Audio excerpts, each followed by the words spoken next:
Welcome to the CSBP Fertilisers Grow Better Podcast, sharing knowledge with growers on leading crop nutrition, sustainable agriculture and other issues impacting the agricultural industry. G'day everyone and welcome to another episode of the CSBP Grow Better Podcast. My name's Grey Johnston and I'm thrilled today to be joined by soil scientist and writer Alisa Bryce. Hello Alisa. Hello. Thank you so much for coming on the show and chatting to the growers of Western Australia about all things soil. I guess to kick off, can you just introduce yourself to our listenership, which we expect is comprised of farmers from all around the great state of WA? Yeah, of course. Hello. So I am a soil scientist. I did study agriculture, majoring in soil science, and I've done that for most of my career. The difference is that when I started, ended working in urban soil science. So I took the knowledge from agriculture and how to manage soils to make plants grow better, but applied it to sports fields and parks and gardens and green roofs and anywhere you would try to make a plant grow in the city. But writing has always been a love of mine, and I've managed to forge a particularly unique career where these days I do a lot of science communications, mostly about soil. So you're a soil scientist and a writer. What is it about soil that got you interested or what kicked off your interest in the field? It wasn't something I was expecting to be interested in. I studied agriculture because I thought it seemed interesting. I didn't know soil science was an option until second year uni when I had soil subjects and I had my light bulb moment and went, this stuff is amazing, it's fascinating. As to why I would choose to write a book about it, I think that soil is grossly misrepresented, for want of a better word. It is the foundation of life. It's ubiquitous, but it's poorly understood, and I think it gets a bit of a bad rap. It's often presented in a negative way in terms of contamination or degradation, which is true and important, but it does have a fun and lighter side, and I couldn't find anything that, I guess, explained the soil in the way that I saw it. So I think it should be admired and enjoyed in the way that we would enjoy, say, a Californian redwood or a rose. So I was seeking to try and fill that gap or present it in that light. And that is the basis of your book, Grounded. And in the book, I guess to build on that, you talk a lot and you build on that theme of soil being sort of an additional element to the kind of basic things we think about as giving life, and then also as an important science alongside physics and medicine and chemistry. And you don't quite make the case that it should have its own Nobel Prize, but I get the sense you would probably be in favour of something like that. Can you tell us a little more about that symbiosis between soil and life and how you see that continuum? Well, I think probably the best explanation I could use is how I start the first chapter of the book, which is with a thought experiment. Just imagine you are lost in a wilderness, preferably a forest, not a desert, that would be hard. And then how would you survive? How would you live if the soil wasn't there? And I have not met anyone or managed to find a good explanation where life on Earth could exist if you took the soil away. So if you're hungry, you need the food. If you need shelter, if you're cold, you need kindling to start a fire. And just in terms of everyday life, I think there's 11 chapters in Grounded. And what I was trying to highlight was that soil is part of medicine, like health and beauty and forensics and history and war, sport and daily life. It's everywhere. And that's why each chapter was dedicated to a different way that soil is part of our lives beyond farming and gardening, which are very important, but I was trying to just expand how people thought about it. And I think our growers will have one view of what soil is. What's the definition you give to people when you do manage to get past that first question at the party, oh, I'm a soil scientist? If anyone does ask the follow-up question, what would you tell people that soil is? I'd actually tell them that I asked a big bunch of soil scientists and no one can agree. So the best description I like, it's that a soil is something which has 5 ingredients. And then you can interpret it in many different ways. And those ingredients are the minerals, the life, the organic matter, the air, and the water. Because, is there soil on Mars? Some would say yes, most would say no. If a soil doesn't have organic matter, is it still a soil? What about Antarctic soils? If it's desert, is it a sand, is it a soil? So it's still up for debate, and there's no one answer. And you talk a bit about different characteristics required in a soil there. Have you ever spent much time in WA? Do you know much about our soils?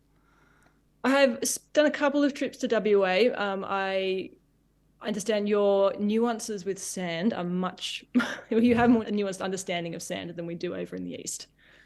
That's a nice way of framing it. We have a special tool in WA called the Perth Sand Penetrometer, which we use for measuring the compaction of sand. And I don't know if they ever use it anywhere else. I don't know if you've experienced it in any field of your soil science elsewhere. No, I have not. And where I currently live, we're on a true medium clay. So when it's dry, even a powered auger can't get through it. Now, I never thought we'd get into the Perth Sand Penetrometer on the CSBP Grow Better podcast. When it comes to farming, you talked about studying ag, but then branching off into different fields. What's your view of how soil's clearly the basis of all of our, or most of the agriculture we have at the moment. How are we tracking as an industry in terms of thinking about and looking after our soils? I think there's a general trend upwards. It's difficult because the agricultural industry are generally further ahead of most other people. Soil's part of everyday life. If you're in ag, you know that it's important. You're generally working hard to take care of it.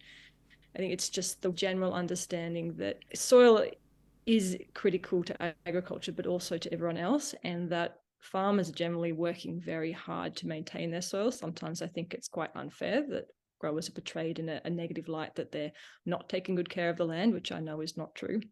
Now, we don't normally delve into the realms of murder mystery on this podcast, but of course, being the cynical people we are at CSBP Grow Better Podcast, we love to jump on the bandwagon of things that other popular podcasts do. So I will go there. And being a parochial West Australian, we're interested in murder mysteries based in WA. You told a story of how soil science influenced a particular murder inquiry in WA, Corinne Rainey.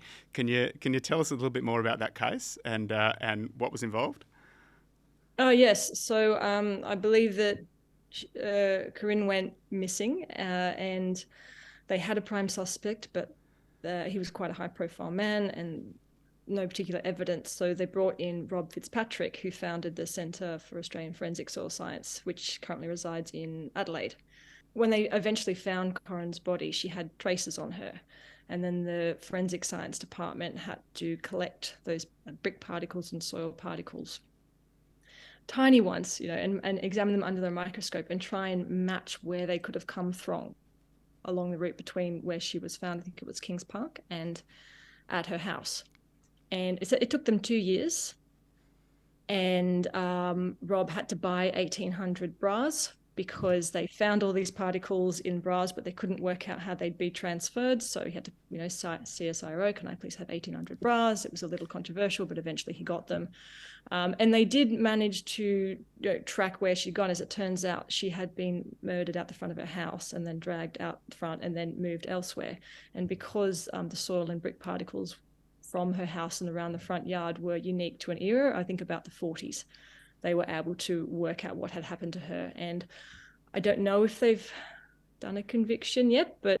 Yeah, I should say, for the benefit of everyone listening out there, I don't believe that there has been a conviction in that case. So everything Alisa just said there was probably allegations only. Yes, exactly. At the moment, no conviction, and don't know who did it yet. But it's an example of how soil is so tiny. The particles are tiny, and soil is so diverse. To the untrained eye, it just looks like soil, but the variations in minerals and chemistry and color and organic matter actually make it a little bit like a blurry fingerprint. So a trained forensic soil scientist can take a small sample, work out its characteristics, and help tie that sample to a place, which is marvelous for making or breaking alibis. There was another case I talk about where a girl went missing and they had a suspect and he had sand on his shoes. And to him, it was just sand. And he said, well, was nowhere near where she was found. But the sand on his shoes was a very high probability of being the sand where the girl was found. So he was eventually convicted. And are you doing any of that kind of forensic work yourself? No, I was sorely tempted. I have to admit, I am a sucker for a crime story, and that's sort of problem solving. But one thing while researching for the book, I did learn that about half of the work is being in court. and having to defend, I guess, your work and be an expert witness. And I've been on jury duty, and I admit I loved it. I found it so fascinating to see the justice system at work. But I don't think I have the constitution to be up against barristers bullying you in the way that they do.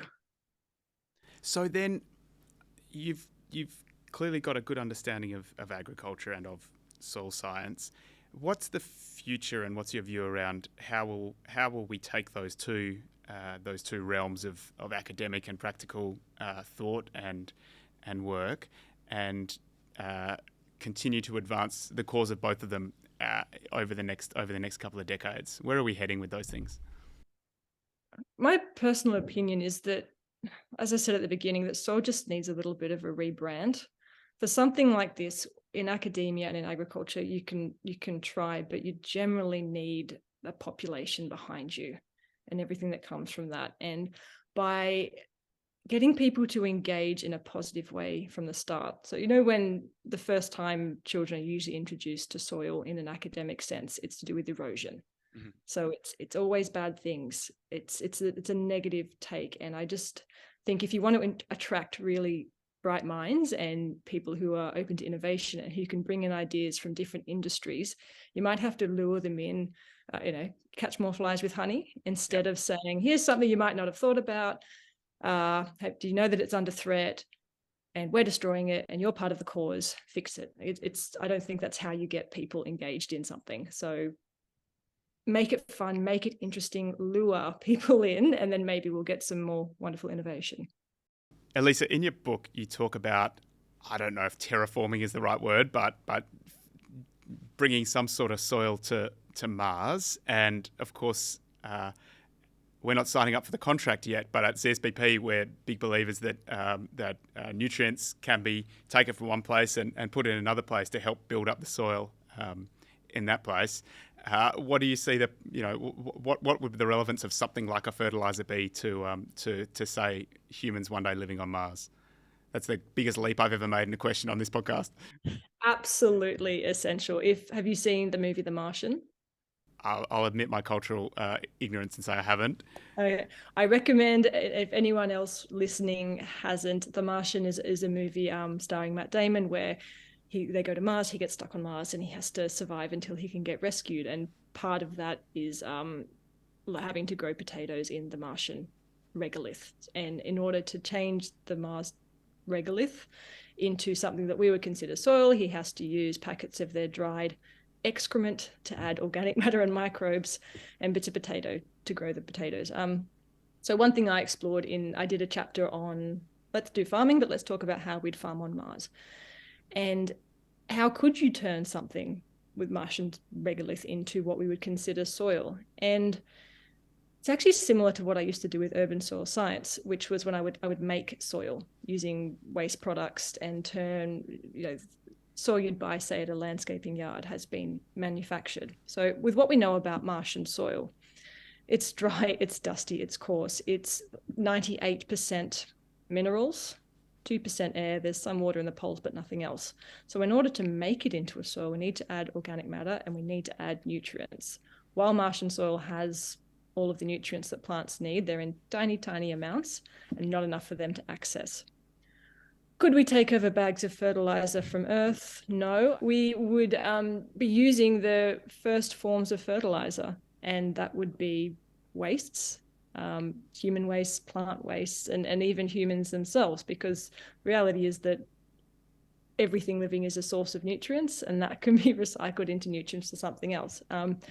Fertilizer, I know, can sometimes get a bad rap, but there's a law of mass balance. If you want crops to grow and have the nutrients they need for you to get the nutrient you need, they have to come from somewhere, and fertilizer is essential to that.